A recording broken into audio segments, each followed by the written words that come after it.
Bonjour à toutes et à tous, bienvenue sur KTV, Kwezi FM, le 106.9 pour effectivement un temps de parole consacré à Sada. Notre invité, c'est évidemment Madame le maire Anchia Bamana, elle est sur le plateau avec nous. Anchia, bonjour.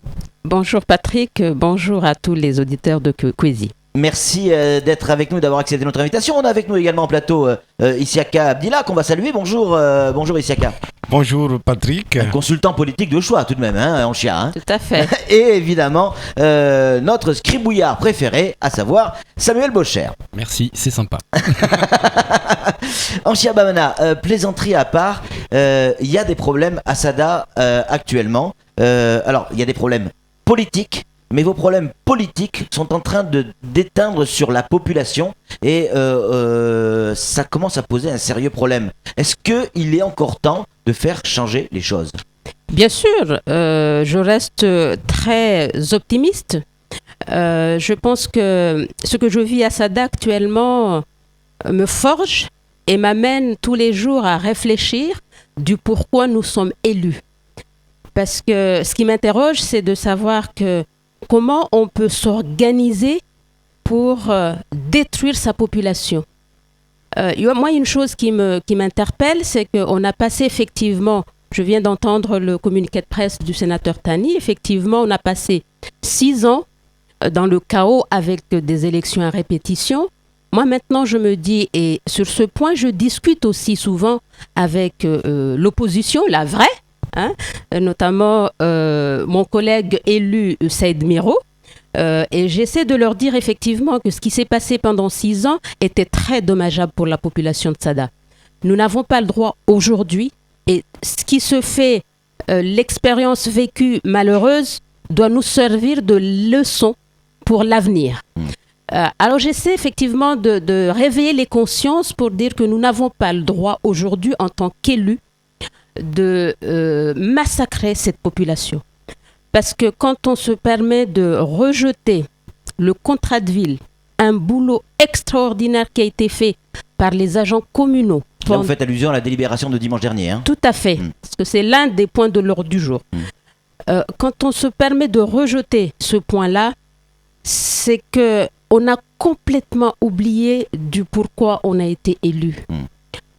Des fois, je me dis que mes collègues sont tellement omnibulés par cette question de vouloir me faire démissionner qu'ils oublient complètement la population. Et ça m'aide à tenir. Oui. Anchia Bamana, quand même, on entend bien depuis plusieurs semaines, plusieurs mois maintenant, quasiment depuis l'élection, qu'il y a un problème, mais à un moment donné, il va falloir trouver une solution. Vous êtes la responsable de Sada, Madame le maire. Tout à fait. Est-ce que il n'est pas temps pour vous de vous remettre en question sur, c'est une question hein, Anchia, sur la manière de gérer votre conseil municipal. Je m'explique, si vous me permettez. Comment vous pouvez expliquer à nos auditeurs, aux habitants de Sada, que vous sortez un conseiller municipal de votre famille politique et que vous mettez à sa place quelqu'un de l'opposition, la vraie dont vous parlez, et notamment votre nièce. Est-ce que vous pouvez imaginer que la population se pose des questions? C'est facile de dire ça. Ma nièce était dans l'opposition il y a 4 mois. Oui. Rappelez-vous, au mois de mars 2014, quand j'ai été élue, on a fait le premier conseil municipal, le 9 avril 2014. Et ma nièce était dans l'opposition. Oui. Et on n'a jamais parlé de ma nièce quand elle était dans l'opposition. Et elle avait voté avec... l'opposition était composée, la vraie, hein, de 8 membres. Et dans mon équipe, sur les 25 des Républicains, UMP à l'époque, on est 25. Sur les 25, il y en a 9 qui avaient voté avec les 8 de l'autre le premier conseil municipal. Qu'est-ce que j'avais fait le premier conseil municipal pour que mes propres collègues aillent voter avec la vraie opposition? Et ma nièce était dans la vraie opposition et avait voté contre moi pour ne pas me donner les pouvoirs. À l'époque, quand elle détruisait, elle était en opposition.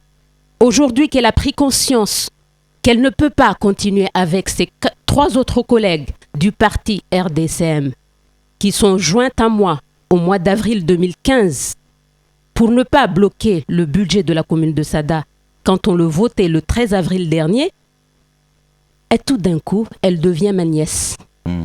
Elle reste toujours l'élue. Certes, elle est ma nièce, je ne le nie pas, et je suis fière de l'avoir comme nièce. Je suis fière de constater qu'aujourd'hui, elle s'est rendue compte qu'elle a fait une grosse bêtise et qu'elle ne peut pas. Pendant 1 an, ils ont joué à cette pirouette de vouloir me faire démissionner. Je rappelle que ça fait 1 an que je vis ça. Un an. Anchia, on s'est renseigné un petit peu. On a regardé les différentes délibérations qu'il y a pu avoir depuis que vous avez été élu. Tout à fait. Sauf si on se trompe. Et là, vous nous corrigerez tout de suite. Toutes les délibérations que vous avez proposées ont été votées à l'unanimité en Chia Bamana. C'est-à-dire, y compris l'opposition, la vraie, comme vous dites. Sauf la délibération ou les propositions qui ont été faites dimanche dernier. Ah, c'est pas sauf les dettes. Je rectifie. Oui. Depuis le 13 avril, quand on a voté le budget, oui. On venait juste de sortir des élections départementales. Oui. Il y a eu une coalition, mais alors, une belle coalition qui a été faite par mes propres collègues qui m'ont toujours contesté depuis mon élection, qui se sont joints à la vraie opposition, les 4 autres membres de la vraie opposition qui restent dans l'Union, pour amener M. Nomani Ouseni au pouvoir. Et les accords ont été faits. Nomani Ouseni au pouvoir, après nous œuvrons dans le conseil municipal pour la déstabiliser, faire en sorte à ce qu'elle démissionne. Mais justement, c'est extraordinaire. Et c'est ça que je dis souvent à mon collègue Saïd Miro de la vraie opposition. Je dis, mais vous imaginez, vous faites une coalition juste. Je suis allée même chez lui pour essayer de le raisonner. Vous allez jusqu'à déstabiliser toute une population alors qu'avant, tu votais parfaitement bien les points parce que tu jugeais que tout ce que la majorité proposait était bien pour la population. Et à partir du mois d'avril, c'est-à-dire le budget, et à partir de ce jour-là, il a complètement changé de fusil d'épaule. Il me dit, mais Anchia, moi je fais de la politique, désormais je dois changer. Nous avons une mission à faire, c'est de vous faire démissionner et je ne peux pas déroger à ça. Moi je suis ici aujourd'hui pour faire appel à la raison de tous ces élus, d'arrêter cette coalition de malheur qui est complètement dommageable pour la population de Sada. Bien sûr. Mais et ne pas voter pour qu'on puisse régulariser la situation de 90 contrats aidés qui sont nos administrés, nos frères et sœurs, qui sont dans des difficultés de travail, qui ont réussi à avoir un petit contrat précaire de 2 ans et oser aujourd'hui faire en sorte à ce qu'ils n'aient pas un salaire. Parce que sans la libération, normalement, on doit arrêter de les payer. Mais Anchia Bamana, ce qui s'est passé dimanche, même votre premier adjoint, a priori, a voté contre vous. Complètement faux. Alors je reviens. Les nouvelles de Mayotte, je ne sais pas ce que j'ai fait aux nouvelles de Mayotte, mais en tout cas, il y a une dizaine de jours, j'ai invité toute la presse, une bonne fois pour toutes, pour m'expliquer en tant que responsable. Eh bien, comme par hasard, les nouvelles de Mayotte ne sont pas venues. Alors peut-être que mon nom fait vendre son journal, c'est très bien, ce n'est pas un souci. Mais je viens ici effectivement aussi aujourd'hui pour prendre à témoin toute la population de Mayotte, parce que le feuilleton effectivement est diffusé dans les colonnes des nouvelles de Mayotte. Je viens ici aujourd'hui pour prendre à témoin toute la population de Mayotte, toute la population de la commune de Sada Mangajou, pour dire stop au massacre de la commune de Sada. Parce que refuser de voter le contrat de ville de la commune de Sada, c'est massacrer la population. On a bien noté. Et on oublie l'objet principal qui a fait que nous sommes des élus, défendre les intérêts de la population. Samuel Bocher, le rédacteur en chef de France Mayotte Matin, a une question à vous poser. Quelle question toute simple, Anchia, pour que tout le monde comprenne bien la situation au sein du conseil municipal. Ce sont principalement des membres de votre famille politique, c'est-à-dire les Républicains, qui se liguent contre vous aujourd'hui. Ma question c'est... C'est pas aujourd'hui. Non, mais... Depuis... Oui, tout à fait, depuis le premier jour. Tout à fait. Mais qu'est-ce qu'ils vous reprochent exactement et quel est le problème ? Parce que je ne suis pas l'un des leurs et que je n'étais pas légitimée pour être tête de liste de l'UMP. C'est tout simplement ça. Ce sont des choses qui sont ancrées dans cette famille politique à Sada et qu'on essaie effectivement de changer. Dès lors que vous avez pris votre adhésion à un parti politique, vous appartenez à cette famille politique. Et ce groupe m'a toujours refusé. Ce que je dis aujourd'hui, nous avons fait une grande bataille et nous avons gagné ces élections. C'est en l'honneur du parti. C'est bien pour ça qu'aujourd'hui, parce que les difficultés que je vis là aujourd'hui, que nous vivons tous, que toute la population de Sada vit, parce qu'au-delà de moi, je ne suis qu'un petit maillon de la chaîne, de rien du tout. Ensemble, nous avons été élus, les 33, pour défendre les intérêts de la population. Les problèmes de parti déteignent sur la municipalité d'aujourd'hui, mais sont des choses qui datent depuis très longtemps. Anchia Bamana n'était pas légitime pour représenter les Républicains depuis ce jour-là. Mais Anchia, moi, il y a un truc que je ne comprends pas parce que on a gratté hier à préparer cette émission qui est importante aujourd'hui. On a essayé de comprendre où était le malaise. On a bien entendu que c'est la population qui est en train de trinquer aujourd'hui. D'accord. Mais sur le plan politique, on parle de votre famille politique. Vous avez écrit à Nicolas Sarkozy. Mais on va y revenir. On a pu se discuter avec certaines personnes et je leur ai posé, des gens de votre famille politique, hein, et je leur ai posé la question, mais qu'est-ce que vous êtes en train de faire à Sada ? Vous, les Républicains. Et on m'explique que, certaines personnes m'expliquent que, à une époque, il y a eu une réunion avec les sages de Sada, et ils vous ont donné un certain nombre de conseils, et vous leur auriez répondu qu'il n'y a pas, vous n'avez pas de conseils à recevoir de ces gens-là, que vous étiez assez grande pour savoir ce qu'il y avait à faire. Bref, certains membres de votre famille politique vous reprochent de fonctionner toute seule. En autarcie, sans tenir compte effectivement de l'intégralité de la famille politique. Je n'ai absolument jamais fermé la porte à qui que ce soit. Il y en a certains qui ont du mal à comprendre que je suis élue pour toute la population. On m'a donné... Vous êtes UMP, enfin les Républicains. Je suis UMP. Donc, une couleur politique très clairement affichée. Mais tout à fait. Mais c'est pas parce qu'on a une étiquette politique qu'on doit forcément suivre certains conseils. Il y a des conseils que je ne, effectivement, mets pas en œuvre. Quand on me dit, parce que ça a toujours été comme ça depuis très longtemps, c'est pas maintenant. À chaque fois qu'il y a un changement de gouvernement, par exemple, on débauche tout le personnel qui est de l'autre bord politique pour embaucher nos... Ça, par contre, par exemple, ce sont des pratiques que je ne fais pas. Et les gens ne comprennent pas toujours, mais on l'a élu pour faire ce que nous voulons. Il y a certaines choses, effectivement, que je ne suis pas. Je ne débaucherai pas quelqu'un de la commune de Sada sous prétexte qu'il n'est pas de mon parti politique. S'il ne fait pas son travail, c'est autre chose. Et même là, il y a des procédures à suivre. On ne peut pas comme ça débaucher quelqu'un parce qu'il n'est pas de... Ça fait partie des choses que, effectivement, je ne suis pas, que je ne suivrai pas. Il y a tout le côté gestion financière de la commune.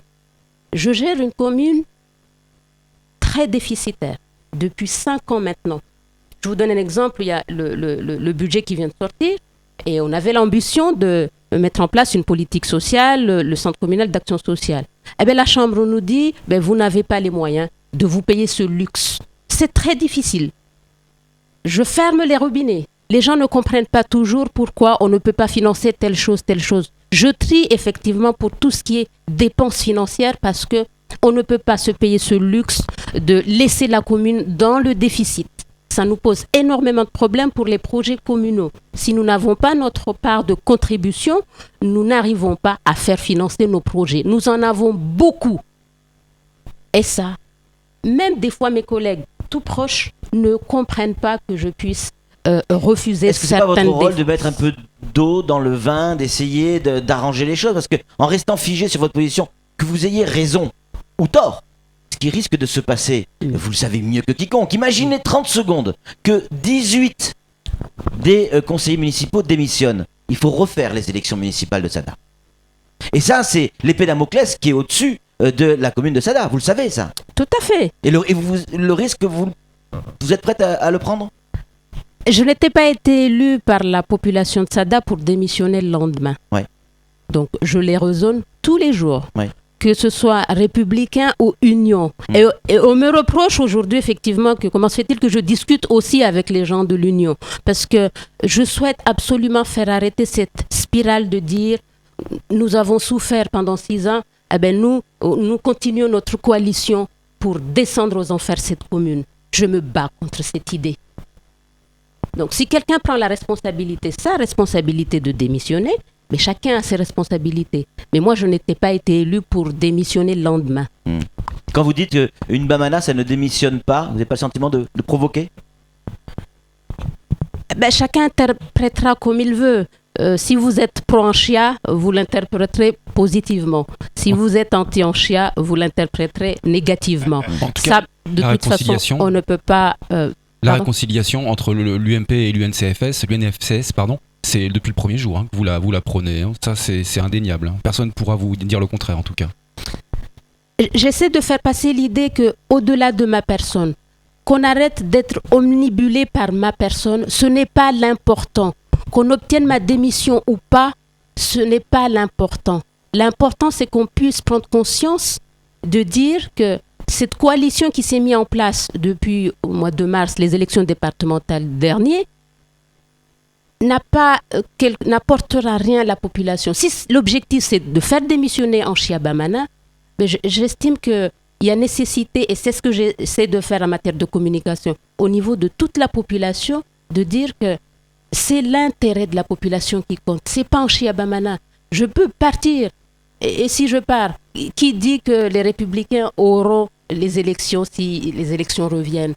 Et si on ne pense pas un peu plus à l'intérêt général, parce que c'est aussi un peu l'expérience que je tire de cette mandature, c'est de dire arrêtons les querelles intestines. Il y a des choses qui datent de très longtemps au niveau du parti Assada.